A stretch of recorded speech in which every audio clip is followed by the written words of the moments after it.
Okay. All right. Hello and welcome to Horror Hour. It's the place we discuss, we debate, we disagree on all things horror. I'm the host today, Yutaka. Hello. And today I'm really excited because I have a special guest, Dominic Lahiff, and we are going to talk about your new project, Sun. So, first off, how are you? I'm doing well, Yutaka. I'm here back in New York City after a very successful mini festival run, showing the film to audiences in Warsaw, in London, in CDMX, and then also in Atlanta. And very happy to report it was warmly received. Lovely. I mean, I don't see why it wouldn't be. Although I wouldn't suggest maybe going to bed after watching it because that will give like crazy dreams. Yeah. So I enjoyed that. So for those of folks who don't know about the project, can you tell us what Sun is about? Yeah, it's essentially one crazy night in the life of a dancer. He's a frustrated artist.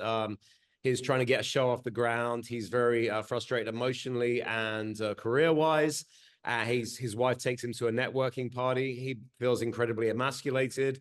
Everything builds to a head, and then the madness begins. His wife goes missing, and he spends the rest of the night becoming increasingly more possessed by, let's say, a shadow from his past. Yeah, I really enjoyed that because at least one of the themes I got is trying to escape your demons. Hmm. And I found that to be very well. I liked the way you represented that in the film. And kudos to the actors because I think they did a great job. They Uh, did. but I guess I want to kind of start off with, trying to build up to that network party just to, Okay. I'm just curious in terms of story, is it that they already were having some issues, or is it more that I guess I was kind of curious where if the Sunil was really having more of the issues versus his wife Ariadne. I think I might have butchered her name. No, no, no. The names are perfect. Your pronunciation of them is perfect. So yeah, basically, they have been having a lot of issues. When they wake up together, she asks him if he's had the dream again. So he's been plagued by this a lot, and it's coincided with him. As I say, he's rehearsing this artistic project. He hasn't got any money. He's financially very unstable and reliant on his wife. So yeah, things are coming to a head, and she believes that by taking him to this party, he will be able to meet some sponsors, some financiers, and maybe dig himself out of the hole that we first meet him in. And I will say, at least just from somebody who, I feel like I can easily navigate my way at a party, whatnot, but that networking party felt very uncomfortable. Yes. The host is a completely awful person. I'm sure Yes. who many of us have encountered similar types in our time at parties, out in the world, even in work situations. So yeah, it all backfires. I mean, I think that the hope is for him to meet the friend who is noble, and for these Hmm. to connect, and then for noble who is an agent type of sorts to connect him with the right people. They do achieve that in a way, but then Bradley comes and he kind of torpedoes the whole thing and begins the downward spiral.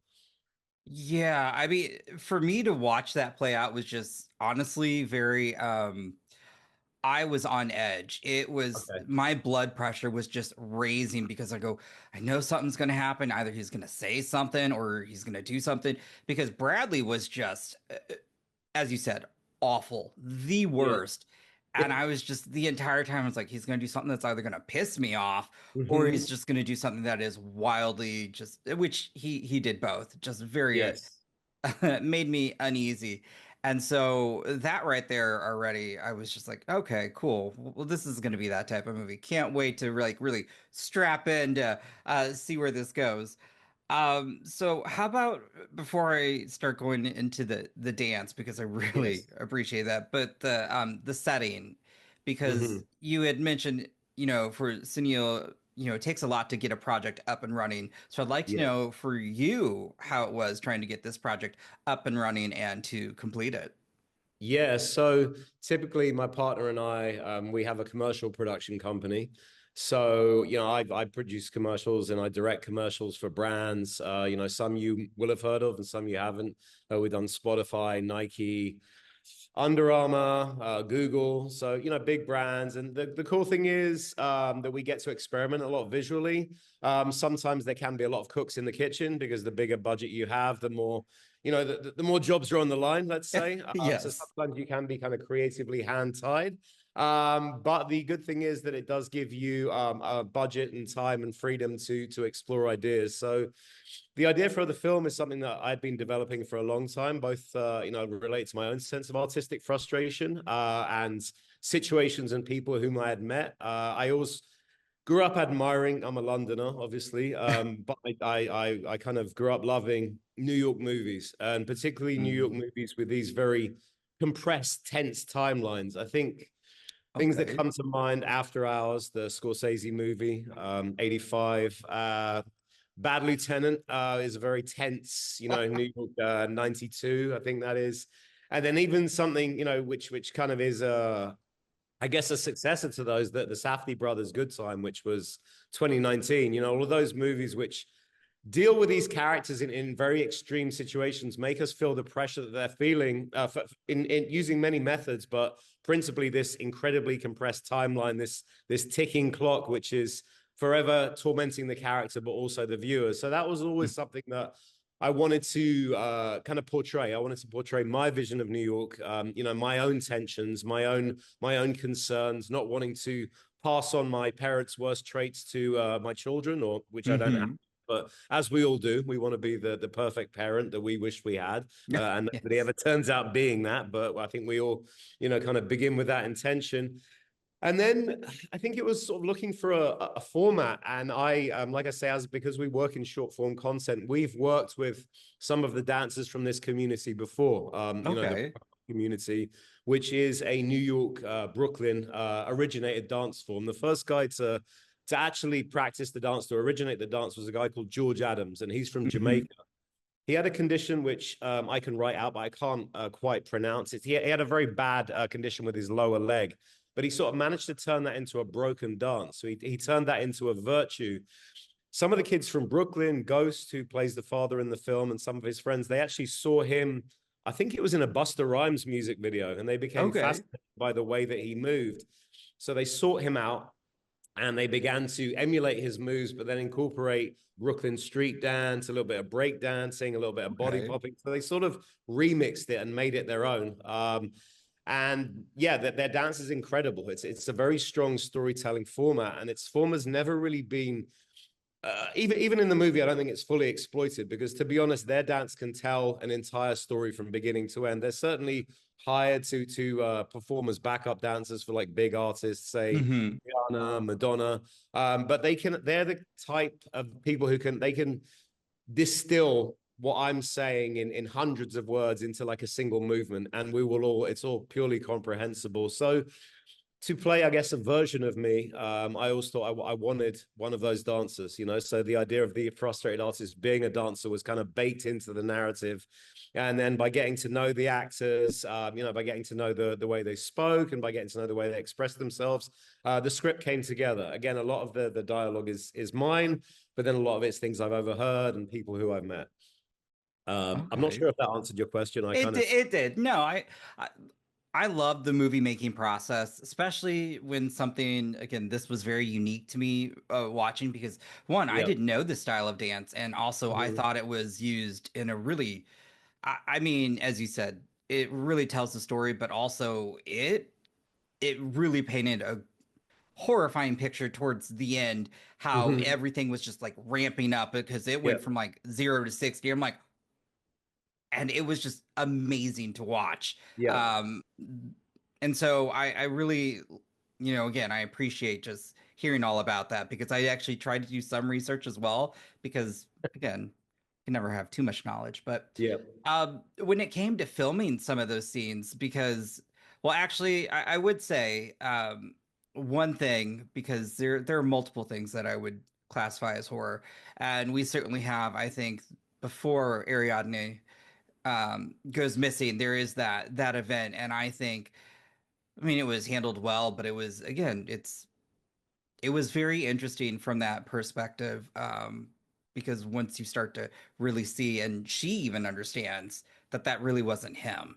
Hmm. And that was, to be able to tell that. I'm just curious from a story standpoint, how was that in terms of just, you know, getting the actors comfortable on set and, you know, still having that safe environment? Yeah, no, that's a really great question. And actually, one of the questions which I posed to the actress who plays Ariadne, her name is Lauren Kalisha Muller.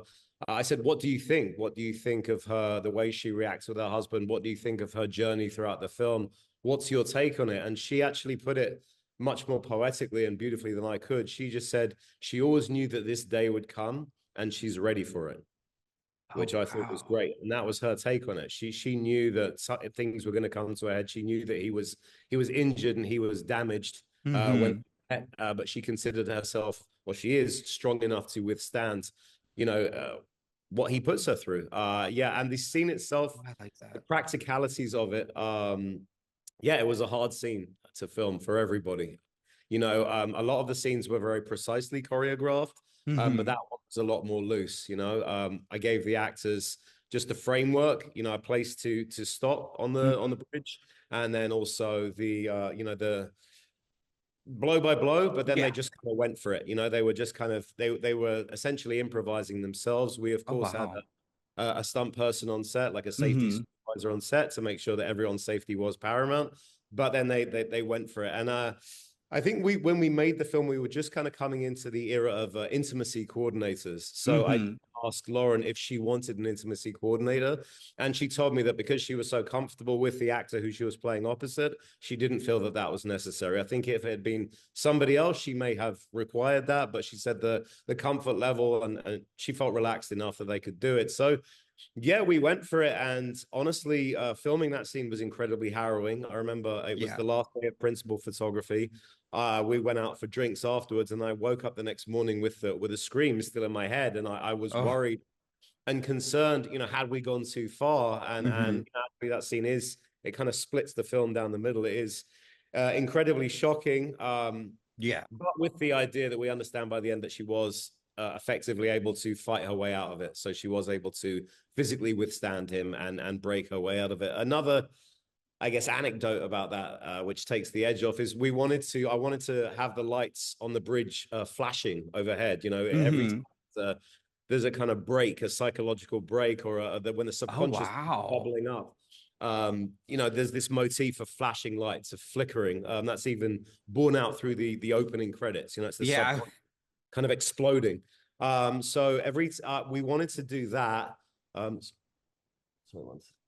we wanted to do that, but in order to do that, we would have had to overwhelm the lights on the bridge. Hmm. To completely overwhelm them. And in order to do that, we would have had to pay a rental fee for the bridge, which the city wanted $20,000 for, which is way, way outside our budget. So That's yeah, crazy. we chose not to do that. We chose to steal the shot on the bridge just as we were getting ready to do it. A police car pulled up, but it being New York City, they just kind of waved to us and went to scrolling on their Instagram. So yeah, production wise, it all came off smoothly. But yeah, it was very harrowing. It was the most difficult scene to Uh, shoot. And something else that I will say, one of the things I did also appreciate about this film that I really like, well, in independent film or smaller budgets, I love the guerrilla style of filming, where you Mm-hmm. feel like you're the character and you are just going through the streets. And Yeah. I thought that was one, it was very effective, but it again shows another side of New York that I really appreciated you doing.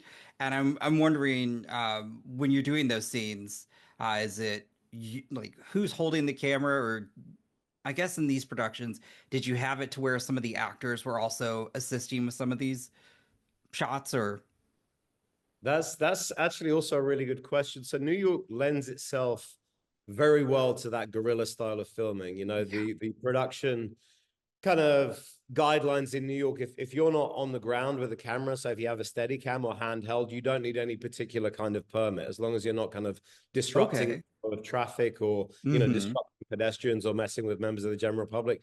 New York is kind of very open to that guerrilla style of filming. It's, I mean, you need no raw permit, but for the whole shoot, it's about $300, and then you can just go and you can shoot. And like I said, if you need police support, they'll support you. Like New York is very amenable to that. But you actually make a great observation about the the personal subjective feel of the camera. It wasn't the actors who were holding it. It was my friend who is a very talented camera operator. His name is Eric Catalan. He actually shot two or three of Gaspar Noé's movies, which was a big reference point for us. And he came and he was incredibly helpful in, helping us put the movie together. He's older and he's done many movies like this, but he's so graceful. He's a surfer. He practices martial arts, and he was able to move in the same way that the actors moved. Obviously, with them being dancers, he was able to find a rhythm with them very, very quickly. So there was a certain, even in the moments of chaos and sort of despair and madness, there was an incredible rhythm with everybody together on set. So yeah, he in essence was another character, and they actually grew very close because he is physically oftentimes the closest to them, and I would work out the choreography and then they would rehearse it, and they would move together so fluidly and so lyrically. I mean, it was so, again, it was so unique and fun to watch. And speaking of choreography, how long did that process take in terms of devising that and I guess practicing and shooting or rehearsing and shooting it? Yeah, so the choreography where the possession scenes, Yes. they are, they were worked out in advance. So I would think through in my head, okay, what does a child being beaten look like without the beater actually being physically present? So I would kind of think, if you, when you're a kid, you imagine, oh yeah, I'm going to fight the bully. So this Yes. is what I do. First I'll knee him in the balls, and then I'll kind of elbow him, and he'll go down. It's this kind of big heroic fantasy that often a lot of us have. So it'd be a reverse of that. Okay, what would it look like if I was getting my ass kicked? I'm forced down to the ground. My arm is held up. My body's shaking around. I'm thrown down the ground. So I kind of thought each of those moves through in my head. And then I went and I rehearsed it with our lead actor, and he replicated those. He replicated those moves incredibly. He was able to do that just because of the dance training. He was able to physically replicate those moves very, very quickly. It, But what it is very important to note is that for the final dance, when he's doing that, that is all improvised. Their dance style is 100% improvised. So there's no choreography there. That's what's incredible about that. Wasn't me. I gave the framework, but there's no choreography at all involved. It's a single take, one wide and one close up. I just asked him for a piece of music that he wanted to dance to. It wasn't what we hear on the final soundtrack, and then he just went for it, and that was completely from his heart. I mean, I can speak about their dance style somewhat, but they can speak about it incredibly eloquently. But yeah, there's no choreography. Holy shit. Yeah, it's That's amazing. amazing. I'm gonna have to rewatch that scene now Yeah. and wow, that kind of hits me in the heart thinking about Yeah. that then. I'm a little stunned. You have me shocked on that one because okay, that's impressive. And again, it really lends to the film. Because I will say the possession scene was Mhm. disturbing Yeah. and the way you describe it too, yeah, it's incredibly effective like that. And wow, just leading to that final dance. That I'm kind of really stunned because it's really cool to hear that and also mm, that's more emotion now too. Damn. Yeah. I mean, they become that what they term their dance style as is possession. So they become possessed by the music. They become the music. So really that's what he's evoking. And that was really why I wanted to work with them, just to get that finale of raw emotion. They become Hmm. movement, they become pure, yeah, they become pure emotion, pure music. But then the interesting thing was as well, neither the actor who plays the father nor the actor who plays the son had acted before. So yeah, what I learned throughout the course of the production was that they could react to emotion in the same way that they could react to music. So I would kind of give them the emotion of the scene, or sometimes I'll say, we need anger, and they would eat that up. They would become that, and then Because the two guys, they're the sweetest guys. You know, they throughout the course of the shoot, they never lose their temper. They're artists, so it Hmm. fits them to be as calm as possible. They would always be smiling. They would always be relaxed. So the hardest thing for them to do was to lose their temper because they just don't do that. They're not hot tempered guys at all. I Yeah, no, it didn't come across as being their first time. And I really, one thing that I'd like to ask then too, because Mhm. part of the story is I don't think Sunil would have really made it if he didn't have that counterpart to Yeah, really let, as you said, Ariadne, she was strong enough. She knew absolutely. that she could overcome this and she was there for him, in the end. And I'm just wondering, especially in a career, just Mhm. the industry, film industry. I'm just wondering who's that for you that kind of helps you when in times of, oh, I've been love getting that. notes. Hi, Hello, nice to meet you. I'm Cynthia Angel, and I was the producer on Sun.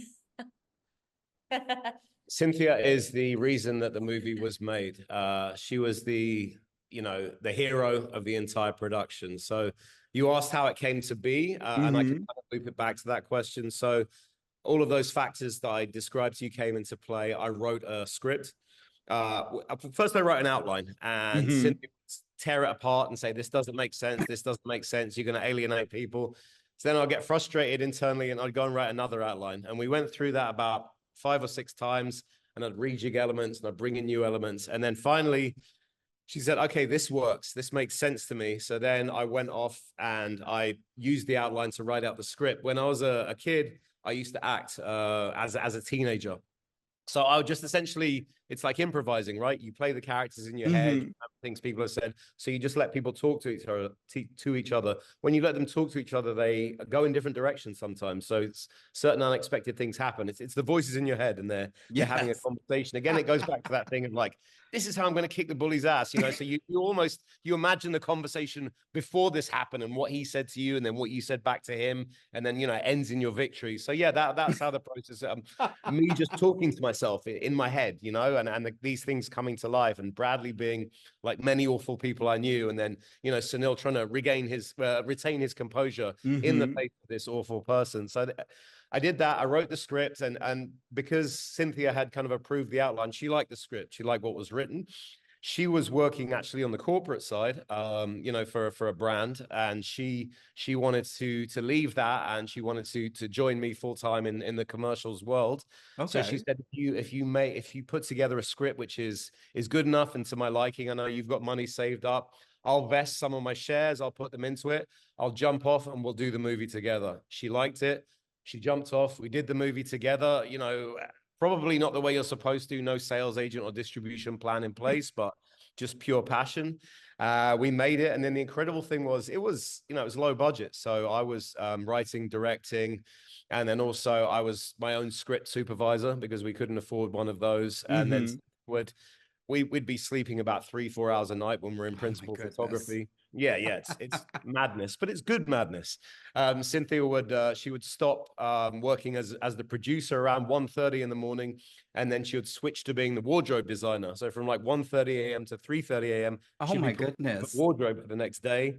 And then we'd go to bed around 4 and we'd be up again by 6:30. So it was yeah, but that's what we live for. That's what we love to do. That's what life is about. So incredibly tiring, but also incredibly rewarding. And the great thing is that on the back end of it, when it's all said and done, I get to speak to amazing people like you, and I get to discuss the movie and have it connect with people. And I think that's really important. No, personally, I love horror, obviously, but I think Yes, horror is a great genre to really be able to talk about tough subjects because I yes, think sometimes a straight drama or comedy that can really just, I think that can miss the mark, because sometimes you need something else to kind of help ease people into these tough discussions. absolutely. And so I really did appreciate this film, and I, kudos to you and Cynthia because again, it was so good. Also, again, the way it's shot, I absolutely, it's I love seeing things like that. I wish I could remember the name of it's a story about addiction, and it's Okay. also shot in New York, guerrilla style. I want to say, oh, the person's gonna be mad that I forgot their name. It's not, might be Shane Black, I think. Oh, either way, I think it's When I Consume You or I May Consume You, and Oh, it's okay. I kind of haven't seen it. similar to Yeah. like it just gives me those vibes in terms of like you're in the heart of the city and you're Okay. really just with these characters the entire Okay. ride, and I love that, and you just hit all those marks for me. Do you remember Um, who was in the movie? I May Consume You, or it was also kind of low budget, okay. indie, and it was my first introduction to some of these folks. So I Okay. wish I could remember some of their Okay. as I look it up. But yeah, it was just I don't know.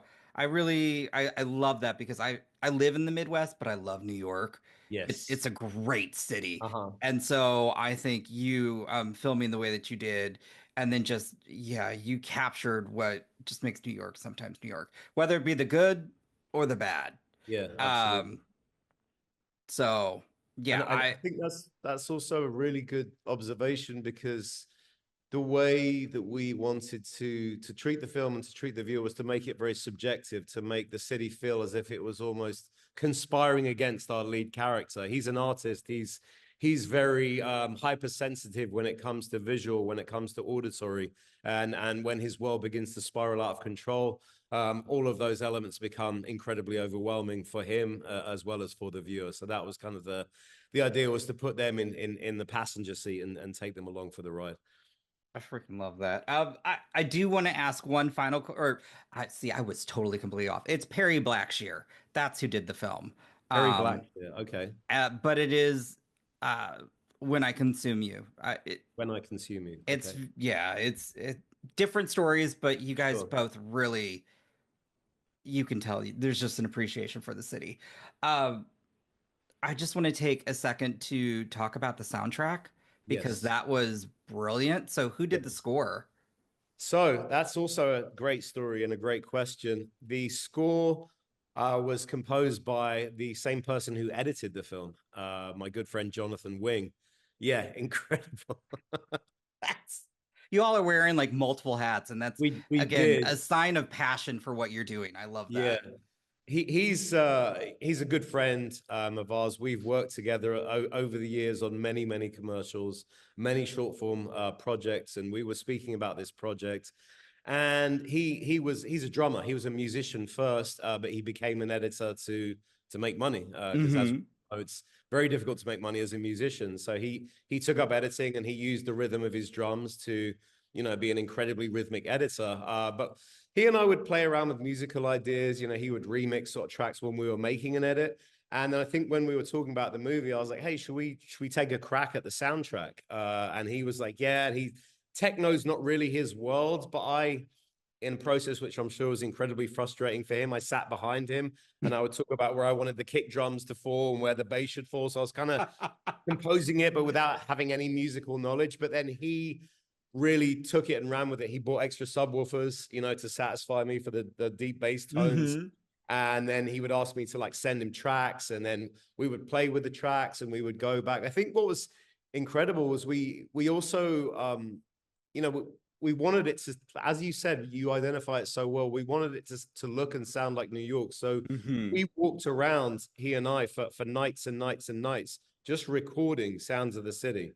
Sometimes with a microphone, sometimes with our iPhones. We stayed up for nights, just going, not even to the Oh, I love locations, just that. walking around the city and just finding like horrible sounds. Or I think there was one night when there was the building where I lived, the roof mounted AC had broken, and it had this horrible, like high pitched whining sound. Oh So I stuck my iPhone out the window God. and I recorded it for about half an hour.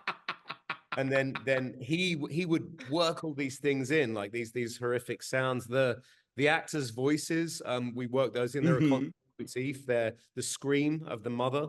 That's woven throughout the movie, over and over again. But yeah, we just did this kind of sonic melange, so you can't really tell where the music ends and the sound design begins. I remember the actual That's guy so who did cool. did our final mix. He was confused because he kept sort of treating the music, within the scenes, within the party scene, within the rave scene, as actual music, and he would kind of turn it down.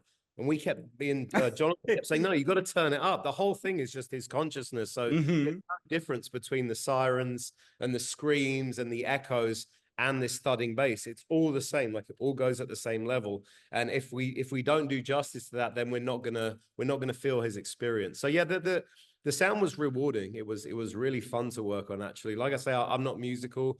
Jonathan is, and I think that his proudest moment was when we got to that ending scene where there is just the dance, and it's like, all right, I don't need to hear any more from you. I got it. And he just kind of went into his studio and he just composed it, you know, and he knew exactly what it needed because we had felt our way through the entire soundtrack, and he just was like, you go sit in the living room. I'm going to sit in the studio. I'm going to give you what you need. And I came in and I was blown away. It was the equivalent of the single take. You know, he just did it, and he did it really quickly, and he made that music grow. And I've seen the film so many times, but whenever I see that scene, I get emotional because it's the combination of the lyrical movement, but also the music. I mean, it makes it fills us with dread at first, and then it makes us soar. We transcend, you know, we transcend along with him as he casts the shadow away. It's really something special, and that's all him. That's 100% him. That's incredible. Like freaking incredible. Oh my God. I can't wait to watch this again just to know all this all this behind the scenes stuff, because that sometimes for me makes me love a film even more. And so just hearing all that is wild. Uh I should also say, you like you mentioned, you've been doing a bunch of festivals. What has it been like getting to see your film with the audiences? So at first, it's incredibly nerve-wracking. You know, it's a very nerve-wracking experience. And then it's also very, you know, sometimes very difficult to tell. I remember in when we first took it to Poland, and the Polish, have you been to Poland? I have not, but I know they love their horror. I They was do.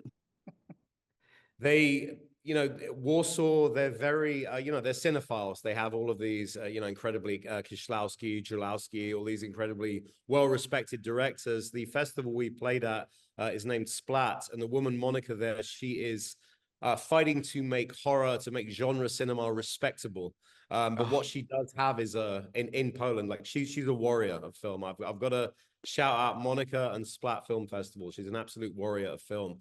Um, and her audience, they have a taste for the extreme. You know, they it's 90% Catholic. They're a very, it's not a lot of diversity. So the people who do have a thirst for alternate cultures are incredibly thirsty for it. They're incredibly passionate for it. So they sat there very silently, you know, very Polish, very composed. But then when the movie ended, they burst out in applause, and they were filled with questions and filled with passion.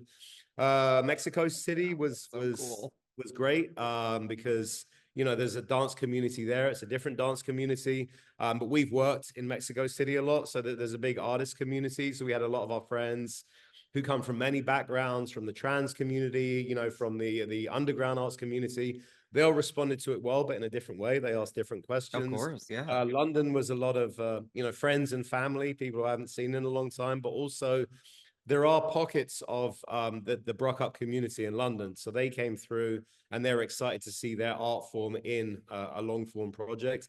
And then Atlanta is just a hub for the bruk-up community. Like it's one of the major cities. So they all came through, and it was a really great reaction. Yeah. So it's been different people, but great reactions and really great to tour it. Cindy, do you want to say something? You seem to have a face like you wanted to add something. Oh, well, it was also really just interesting to see how different cultures reacted to different points in the film. Like, Oh, so for yes. example, in Atlanta, everybody was cringing over Bradley, and you hear them saying like, "Oh, hell no!" And then at the end line when he says, "I think I fucked up Bradley," people started cheering in the theater. Whereas in Mexico City, like the techno, everyone was like dancing with the rave songs, and then in Warsaw, people were just like mesmerized by it, and then had so many questions, and our dancers were with us, and Sid, who plays Mother, was with us for the Q&A, and I mean, they all pretty much stayed for the Q&A, and it was like an hour long. So it's just been really cool to see how everybody interprets the film, and yeah, a really rewarding experience. And we can't wait to continue to show it and spread the word and have more audiences check it out. Producer's words there. Yeah. That's so cool to hear. I just love that. And I know we've gone over. I just Yep. want to say thank you to both of you Yeah. for taking time out of your day to speak to me about this incredible film. I can't wait to see what other festivals it hits. I hope it somehow comes through the Midwest, but I'm going to be honest, We would love sometimes to. We'd the love to play in the Midwest Midwest. sometimes just doesn't get the best festivals when it comes to this Okay. stuff. So, but If you can drop us a review on IMDb, I think we're going to set up the letterbox today and just yeah, go for it. Give us a rating. Don't feel biased by the phone call. No, I wouldn't, trust me. I would let you no, I wouldn't let you know, but I would put it. I will say this. I had so much fun because again, it hit certain elements, emotional beats that I could relate to and some I Okay. couldn't, but I still was just like, "Oh my God, I was gutted." Okay. For certain points. And again, you had my blood pressure up so much throughout this. And yes, Bradley, I was yelling at I was like, this, it's our channel. I was like, this motherfucker. I was like, Yeah. I'm not okay. I was like, ooh. So yes, you had me engaged while watching this film. And again, I learned about a new dance community and just the community in general. And just hearing all this, it's so cool. So thank you. I really greatly appreciate this wholeheartedly. And I to our listeners, everything, if it's in a festival near you, please go check it out. And again, I just hope you guys have the really great rest of your day. So thank you. Yeah, thanks so much. And thanks for doing what you do and for taking the time to speak with us. Thank you. Big fan over here. And with that, I will say goodbye and stop recording. So thank you.